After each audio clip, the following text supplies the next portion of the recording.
श्री सत्यनारायण व्रत कथा अध्याय 4। श्री सूत जी बोले, साधु बनिया मंगलाचरण कर और ब्राह्मणों को धन देकर अपने नगर के लिए चल पड़ा। साधु के कुछ दूर जाने पर भगवान सत्यनारायण की उसकी सत्यता की परीक्षा के विषय में जिज्ञासा हुई।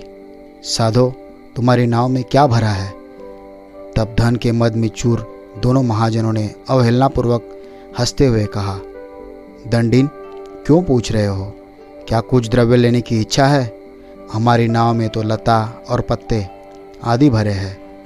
ऐसे निष्ठुर वाणी सुनकर तुम्हारी बात सच हो जाए, ऐसा कहकर दंडी सन्यासी का रूप धारण किए हुए भगवान कुछ दूर जाकर समुद्र के समीप बैठ गए। दंडी के चले जाने पर नित्य क्रिया करने के पश्चात उतराई हुई अर्थात जल में ऊपर की ओर उठी हुई नौका को देखकर साधु अत्यंत आश्चर्य में पड़ गया और नाव में लता और पत्ते आदि देखकर मूर्छित हो पृथ्वी पर गिर पड़ा। सचेत होने पर वणिक पुत्र चिंतित हो गया। तब उसके दामाद ने इस प्रकार कहा, आप शोक क्यों करते हैं? दंडी ने शाप दे दिया है।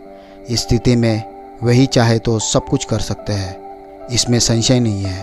अतः उन्हीं की शरण में हम चले, वही मन की इच्छा पूर्ण होगी।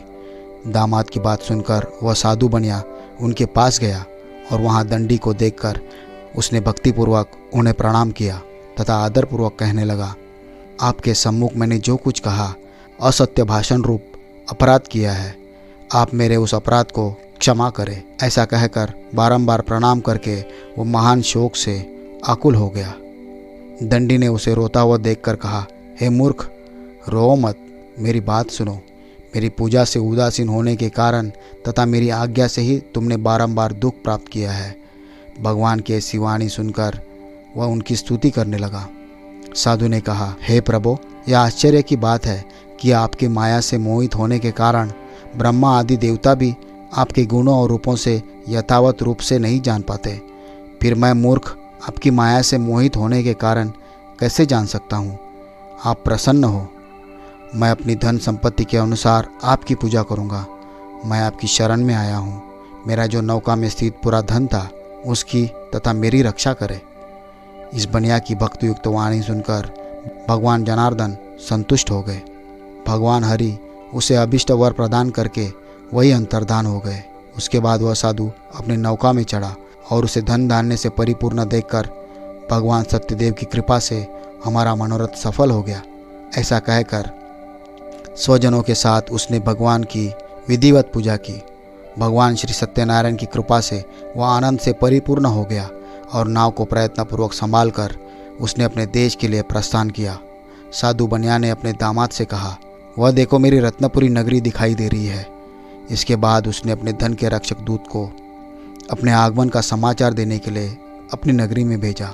उसके बाद उस दूत ने नगर में जाकर साधु की भार्या को देख हाथ जोड़कर प्रणाम किया तथा उसके लिए अभिष्ट बात कही। सेठ जी अपने दामाद तथा बंधु वर्गों के साथ बहुत सारे धन धान्य से संपन्न होकर नगर के निकट पधार गए हैं।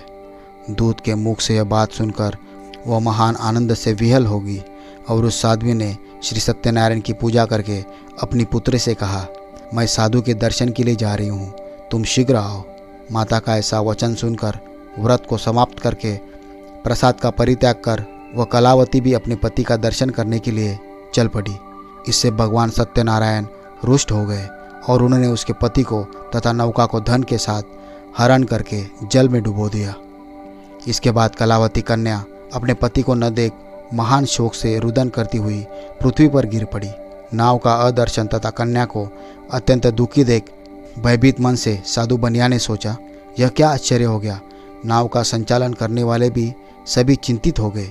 तदनंतर वह लीलावती भी कन्या को देखकर विहल हो गई और अत्यंत दुख से विलाप करती हुई अपने पति से इस प्रकार बोली, अभी अभी नौका के साथ वह कैसे अलक्षित हो गया। न जाने किस देवता की उपेक्षा से वह नौका हरण कर ली गई, अथवा श्री सत्यनारायण का महात्म्य कौन जान सकता है। ऐसा कहकर वह स्वजनों के साथ विलाप करने लगी और कलावती कन्या को गोद में लेकर रोने लगी। कलावती कन्या भी अपने पति के नष्ट हो जाने पर दुखी हो गई और पति की पादुका लेकर अपना अनुगमन करने के लिए उसने मन में निश्चय किया। कन्या के इस प्रकार के आचरण को देख भार्या सहित वह धर्मज्ञ साधु बनिया अत्यंत शोक संतप्त हो गया और सोचने लगा, या तो भगवान सत्यनारायण ने यह अपहरण किया है अथवा हम सभी भगवान सत्यदेव की माया से मोहित हो गए हैं। अपनी धन शक्ति के अनुसार मैं भगवान श्री सत्यनारायण की पूजा करूंगा। सभी को बुलाकर इस प्रकार कहकर उसने अपने मन की इच्छा प्रकट की और बारंबार भगवान सत्यदेव को दंडवत प्रणाम किया। इससे दिनों के परिपालक भगवान सत्यदेव प्रसन्न हो गए। भक्तवत्सल भगवान ने कृपापूर्वक कहा, तुम्हारी कन्या प्रसाद छोड़कर अपने पति को देखने चली आई है। निश्चय ही इसी कारण उसका पति अदृश्य हो गया है। यदि घर जाकर प्रसाद ग्रहण करके वह पुनः आए तो हे साधु बनिया, तुम्हारी पुत्री पति को प्राप्त करेगी, इसमें संशय नहीं है। कन्या कलावती भी आकाश मंडल में ऐसी वाणी सुनकर शीघ्र ही घर गई और उसने प्रसाद ग्रहण किया। पुनः आकर स्वजनों तथा अपने पति को देखा।